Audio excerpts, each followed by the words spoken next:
SIGB, 9 septembre 2021. Monsieur le ministre des Affaires étrangères et de la coopération internationale. Mesdames et messieurs les membres du gouvernement. Monsieur le doyen du corps diplomatique. Mesdames et messieurs les ambassadeurs. Mesdames et messieurs les représentants des organisations internationales. Mesdames, messieurs. Je vous remercie très sincèrement de votre présence massive à cette rencontre que j'ai voulue comme un cadre d'échange. Nos remerciements vont aux amis et partenaires de notre pays, à ce stade de rectification de la trajectoire de la transition, intervenue le 24 mai 2021. Notre rencontre d'aujourd'hui fait suite à celle que vous avez eue avec le ministre des Affaires étrangères et de la coopération internationale, le 21 juin 2021. Elle s'inscrit dans la droite ligne de l'engagement du gouvernement de maintenir et de renforcer le dialogue politique et la concertation permanente avec tous nos partenaires sur les sujets prioritaires qui sont au cœur de notre coopération. Depuis 2012, la mobilisation de la communauté régionale, africaine et internationale au chevet du Mali témoigne d'une coopération internationale active et solidaire. L'élan de solidarité manifesté est à la hauteur des défis complexes, en particulier le terrorisme et l'extrémisme violent auxquels notre pays, le Mali, et la région du Sahel font face et par lesquels nous payons un lourd tribut. Nous avons une pensée pieuse pour tous les héros disparus sur le champ de l'honneur en défendant le Mali et les valeurs communes de liberté, de dignité et de démocratie. Je vous invite à observer une minute de silence à la mémoire de toutes les victimes civiles et militaires, maliennes et étrangères tombées en terre africaine du Mali, minute de silence. Il me tardait de vous rencontrer.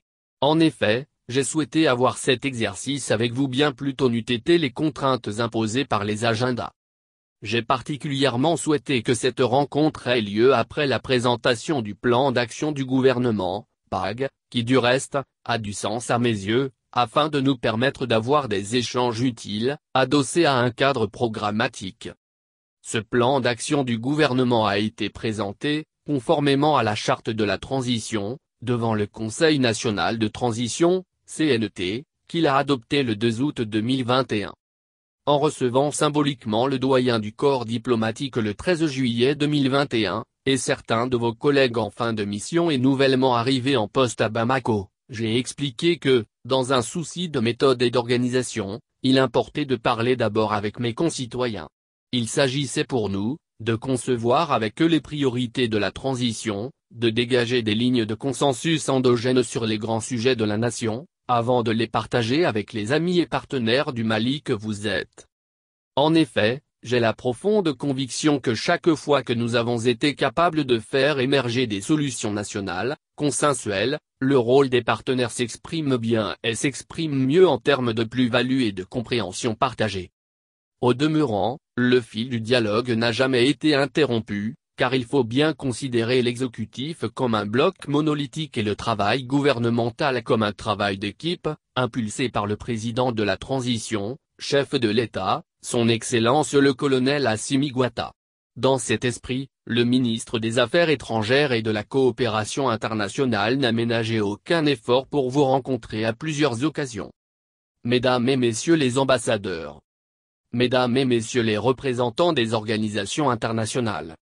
La rencontre de cet après-midi, au-delà de magnifier la coopération que le Mali entretient avec chacun de vos pays et organisations, traduit la volonté du gouvernement de consolider et de renforcer nos liens d'amitié et de coopération. Je salue particulièrement la CEDEAO, notre organisation sous-régionale avec qui nous entretenons un dialogue dynamique et fécond.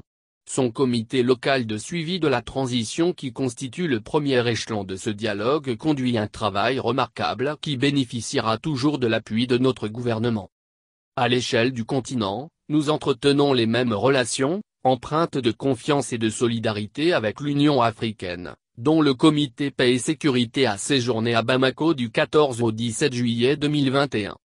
Comment ne pas saluer également tous les pays et institutions regroupés au sein de la médiation internationale, avec à leur tête l'Algérie, en sa qualité de président du comité de suivi de l'accord, qui œuvre à nos côtés pour le retour de la paix et la réconciliation au Mali.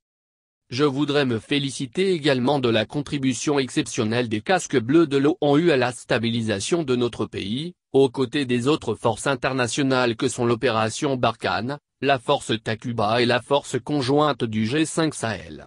Je salue leur engagement quotidien aux côtés de leurs frères d'armes du Mali, les FAMA dont la détermination et la bravoure sur le terrain ne sont pas toujours connues et chantées, mais indéniables et inclinent à l'optimisme pour venir à bout de l'insécurité et du terrorisme.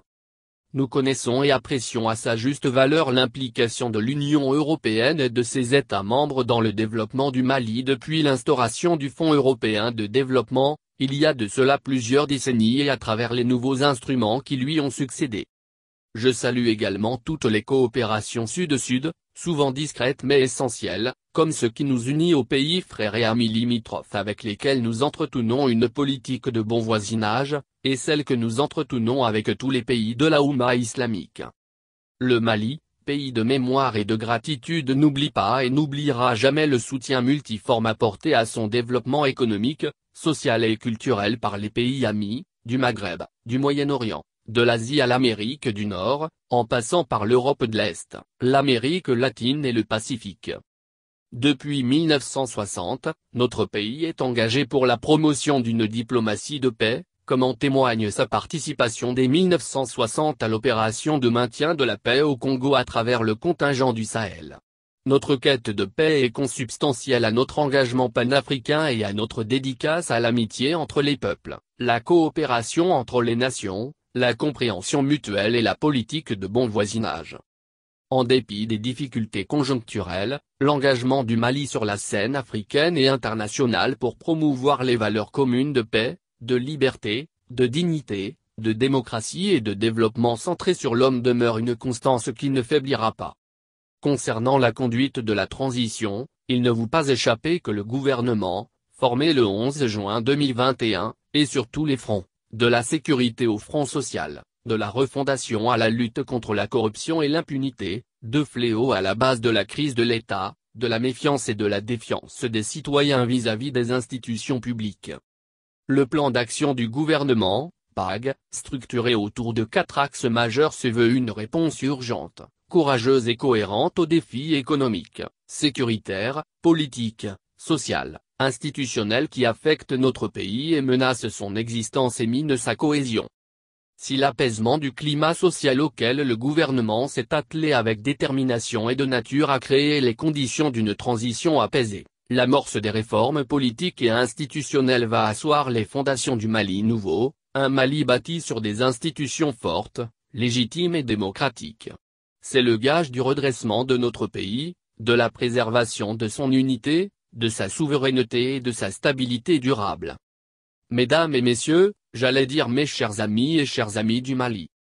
Je me tiens à présent à disposition pour évoquer avec vous, tous ces sujets, sans tabou sans détour, disons sans langue de bois que l'on colle faussement et si souvent aux diplomates, pour requérir, en toute amitié, vos suggestions et propositions sur la conduite réussie de la transition. Dans cette optique, du haut de cette tribune, je sollicite votre accompagnement continu et votre soutien technique, financier et matériel plus franc et plus ample pour assurer les conditions de réussite de la transition, à côté de l'effort de l'État et des acteurs maliens. En disant cela, je me fais également l'écho de l'exhortation de la CEDEAO, réitérée dans les conclusions de la dernière mission de son envoyé spécial et médiateur, son Excellence le président Goodluck Jonathan, que je salue pour son engagement et son abnégation à nos côtés. En effet, depuis son sommet extraordinaire du 30 mai 2021, la CEDEAO n'a eu de cesse d'inviter les partenaires multilatéraux et bilatéraux à continuer à soutenir notre pays, le Mali, afin de lui permettre de relever les graves défis macroéconomiques auxquels il est confronté, dans le contexte de crise sanitaire et sécuritaire, et de soutenir la réussite du processus de transition. Par ailleurs, le gouvernement du Mali a expliqué à l'envoyé spécial et médiateur de la CEDEAO la nécessité d'organiser, tout d'abord, les assises nationales de la refondation, afin de se mettre d'accord sur un large consensus national, assorti d'un chronogramme précis et détaillé devant conduire aux élections générales dans les plus brefs délais. Le gouvernement a également assuré l'envoyé spécial et médiateur de la CEDEAO que la mise en place de l'organe unique indépendant de gestion des élections n'est pas liée au calendrier des assises nationales. Au-delà de l'exercice de cet après-midi, je voudrais vous donner l'assurance que nous prolongerons nos échanges et contacts dans les semaines à venir, dans un cadre bilatéral pour les uns, en comité restreint ou élargi pour les autres, au sein des instances de dialogue existants, telles que le dialogue politique Mali partenaire, la Troïka des partenaires dirigée cette année par l'Allemagne, l'Alliance Sahel, la Coalition pour le Sahel, le G5 Sahel ou de la Commission mixte Mali partenaires techniques et financiers, pour adresser des sujets plus spécifiques liés à nos priorités communes.